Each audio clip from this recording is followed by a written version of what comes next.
I deliver pizza, and I've been having a really busy night, non-stop back and forth, without any time to even pause and take a leak. I've been so busy that I wasn't really thinking about bathroom breaks. But we're also going through a bit of a heat wave in our area, so I've been drinking copious amounts of water.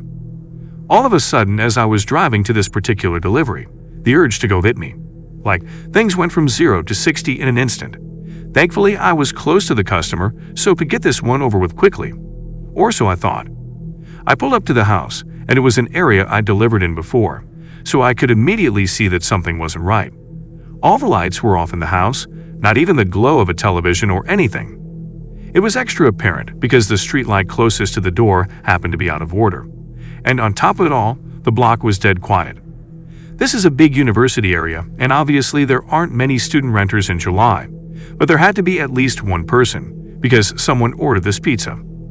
Maybe they just liked sitting in the dark, or they were out back in the yard. Whatever, I just didn't want to get out of my car and knock on a quiet house in the middle of the night, around 9:30 p.m., without first checking that I had the correct address and the customer was inside. It was scorching that night, even after sundown. My car's as slashy as a joke, and the piping hot pizzas don't help things much, so I have to try and open the car door as infrequently as possible to keep any cool air in. I called the number the customer provided and the voice on the other end said, kind of brusquely and out of breath, "Yeah."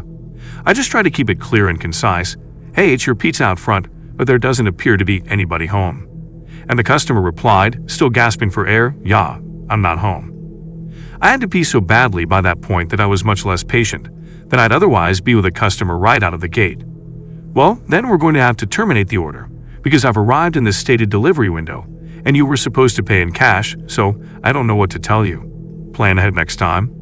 I instantly regretted letting my bladder do the talking for me as the voice on the other end came through more clearly as a young, bubbly, and very distraught girl who couldn't have been older than 20 or 25. "Oh my gosh, I'm so sorry, I was running down the street so I could barely hear you." She cried, "I just switched you out of my AirPods. Is that better?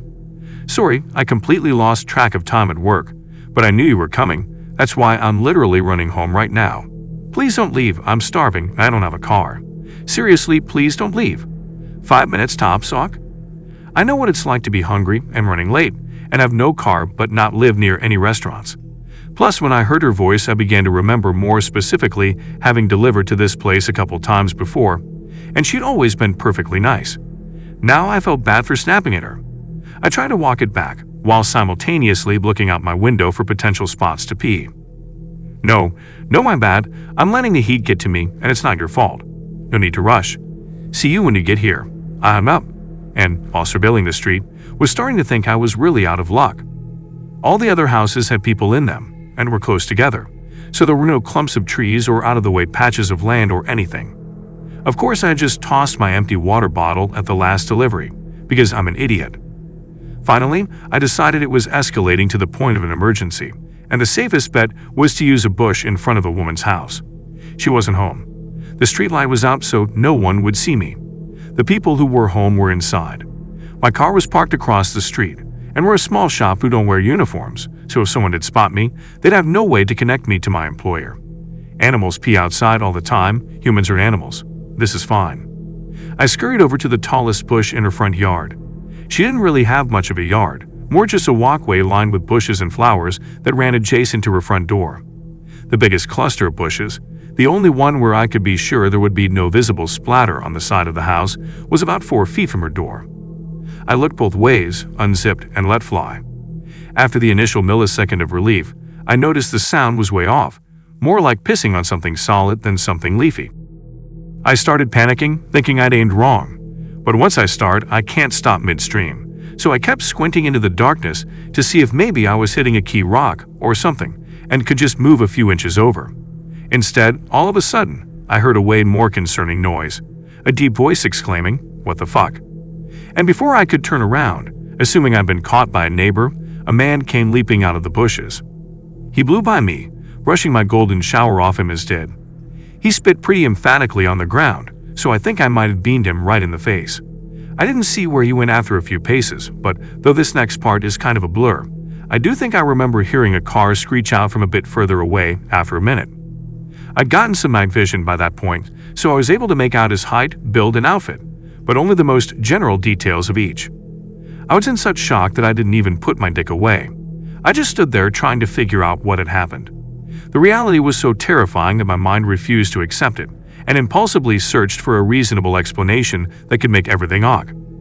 I thought, could these bushes lead to some backyard area, and just looked like they were against the house? Could they have been obscuring an open window? My inner voice was desperately screaming, "Brew, that man was wearing a hoodie in 90-degree weather. That was a bad man. You're in a bad situation." But the very idea that I was within inches of a guy who would be hiding in bushes at all, let alone in front of a young woman's house at night, just wasn't something I was ready to grapple with yet. I was coping by not coping. My fight-or-flight response totally failed me at that point, because my dumb ass did the absolute last thing I should have done, and approached the bushes to try and validate this. There must have been a good reason for a man in a hoodie to be behind these bushes in the middle of the night. Theory. So I walked over to the side, turned on my phone flashlight, and tried to peer around the line of shrubbery. Pro tip: as scary as things may look in the dark, seeing them with a single beam of your flashlight can sometimes make it even worse. That's when I saw the bag. There was a tattered drawstring bag sitting behind the bushes, slightly splashed with pee. But I was in such a moronic daze from shock that I groped around for it, thinking, see, this is it. This will explain why he was back here. It explained it. Once I maneuvered it over and pulled it open, I saw a sharp knife, a roll of duct tape, and a bottle of pills.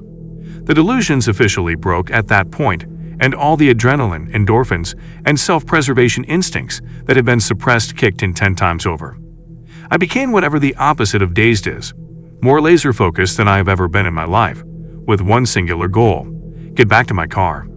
I dropped the bag, booked it across the street, got in my car, and slammed the pedal to the floor before the door was even all the way closed. Out as far as I could as fast as I could until I hit a red signal. Then I pulled off to the side and realized I shouldn't be driving any more than necessary in the condition I was in. I pulled into the parking lot of a 24-hour drugstore and took a breath. I was finally calm and coherent enough to zip up and formulate a plan of action. My first lucid thought was, who do I call first, the police or the girl whose house it was? I thought about it for what couldn't have really been more than 10 seconds, but felt like an hour, and decided, I am in my locked car with the engine running.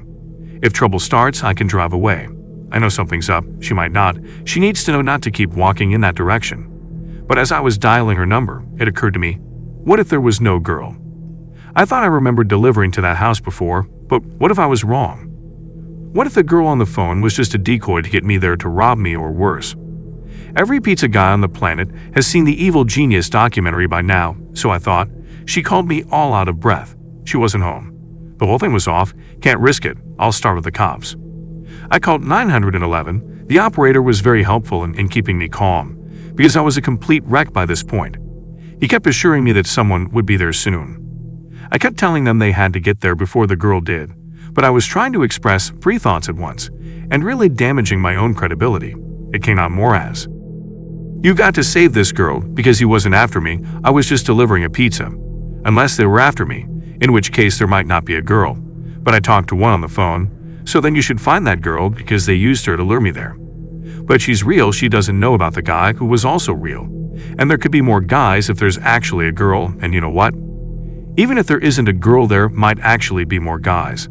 I only checked one part of the bushes, so I don't actually know. But we'll know which guy is the one I saw because I pissed all over him, you know. I didn't mean to. This was back when I thought the girl was real but not home. But she might be real, so you really need to find her, if she is, because the guy was real." Finally, they basically just asked me to stop talking and stay on the line. But that was when I saw an incoming call from the customer.